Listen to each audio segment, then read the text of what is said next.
Hey, it's Big Bob on Monday, May 22nd, and today's word is late. Late. If I would have taken the freeway that I normally take, I would have been very, very late. But thank the Lord for Channel 4, and thank the Lord for just looking at this a little bit differently. I prayed about it. I said, Lord, what should I do? And I felt I was going to take Arrow Highway, but I thought, well, I'll take Covina Boulevard. Whoa, man, I'll tell you, that's Covina Boulevard. That's the bomb. Turned into Badillo. I've been going 35, 45, 40 miles an hour, going zippity along, zippity doo dah, zippity now. And then I said that. Here we are now. We're in this little small place. I'm going a mere 35 miles an hour, but still, compared to the 10 with SIG alert and all that stuff going on, I'm doing great. So I'm just going to go over to Pick Road, and then bada bing, bada boom, I'll be in. I'll go down to downtown LA and sing. I'll be there.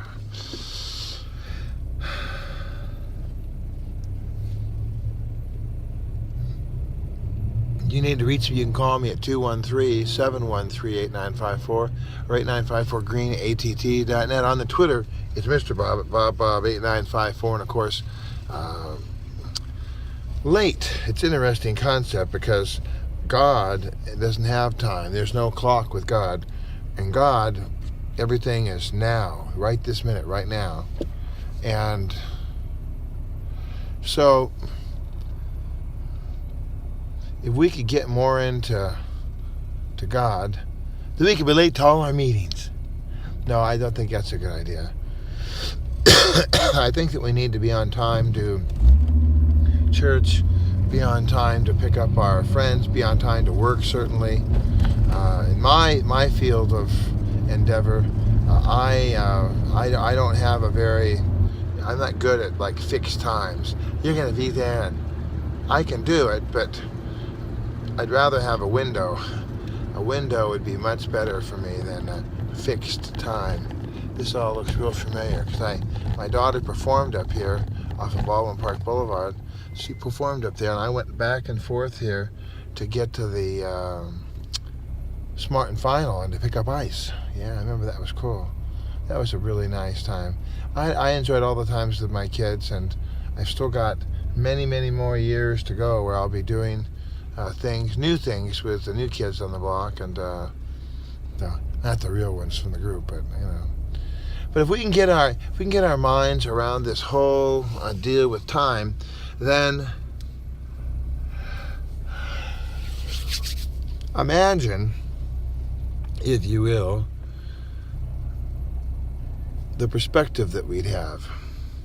Yes, we'll be on time to everything. Yes, we'll be respectful. Yes, we'll be there. Be there or be square, as they say. And yet, at the same time, we will take the long view, the eternal perspective on matters such as our heart, our soul, our mind, our strength. We will say, you know what? The Lord is the most important. God is what's important. And these other small matters about this pilgrimage upon the earth aren't quite so important.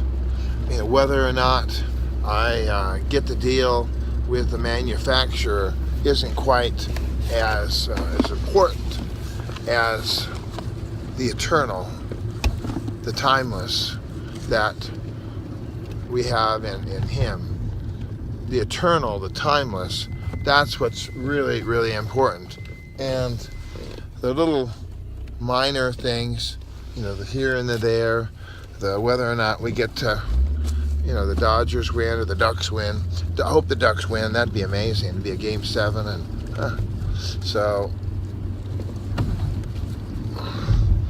but the fact of the matter remains that if I can get that eternal perspective, then it'll affect everything. I'll invest more in my church. I'll invest more in service and in giving. I'll invest more in what counts, because I'll see that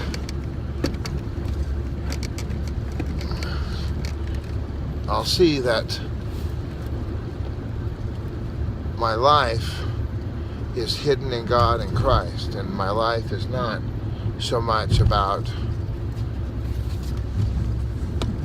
1995 or 2016 or whatever the case may be. I'll learn to see that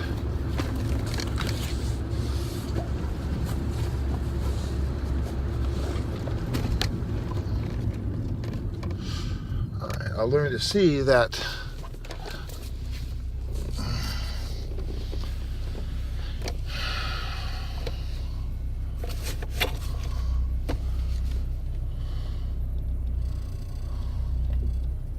it's okay,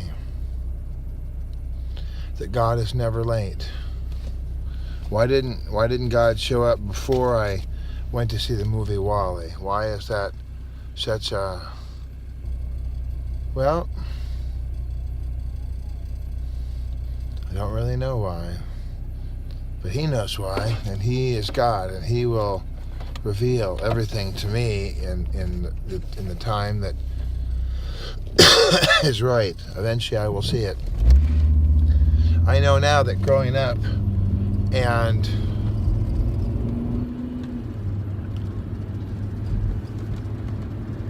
experiencing the pain, the heartache, the grief, the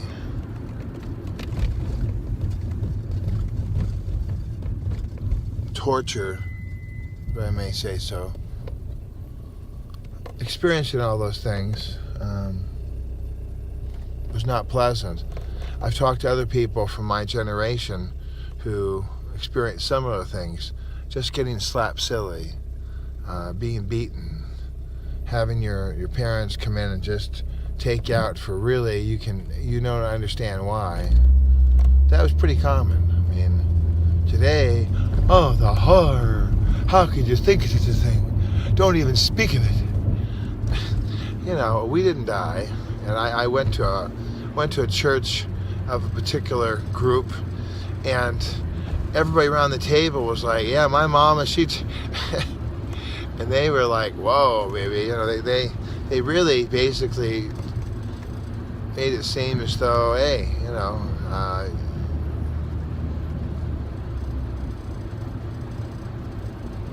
thank the Lord that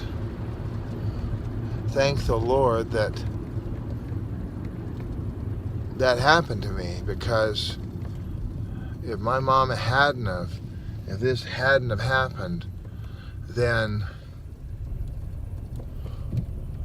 I would have been in prison, or I would have been dead, or I would have been, you know, my parents' strong discipline was what saved my life. That was their testimony. And yet, in today's economy, wrong answer, Sherlock. No, you know, and people laugh at timeouts. People laugh at, there's timeout. People laugh at the discipline measures of parents. Parenting is not for cowards. I think there's a book by James Dobson about that. If there isn't, he should have written it. Parenting is not for cowards. Parenting is not easy, because you're sort of wrong if you do, you're wrong if you don't. Parenting can be a real challenge. And we don't know what's right. We don't know, because there's all kinds of variables. So it's not only just the moral of yeah, we need to do the right thing, you know, in our society. We need to get our kids trained up and ready to go and out the door. But at the same time, there is the reality that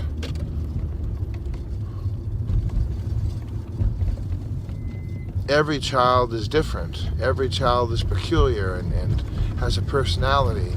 Every soul that enters into the human realm is not a cookie cutter of the last. There's been movies that depict life as nirvana, life as perfection, the Stepford Wife, and everything is all perfect. But that's not reality. Life is not that perfect. Life is not this reality of no fear, no. Life is a challenge. Life is difficult. Life is unbelievable. I mean, it's not for cowards. And yet we're all cowards. We're all scared. We're all fearful. When we lash out, we are hurting, and we lash out from the pain of our own particular rash or pickle or dilemma or cancer. It's easy to yell at somebody, you ought to be nice. You ought to be nice. Kindness is all that matters. And of course, I believe it, and yet at the same time, I'm not always kind. I'm certainly not as kind as I want to be. I'm not as kind as this is the funniest thing in the world. I'm telling you something. This is the funniest thing in the world.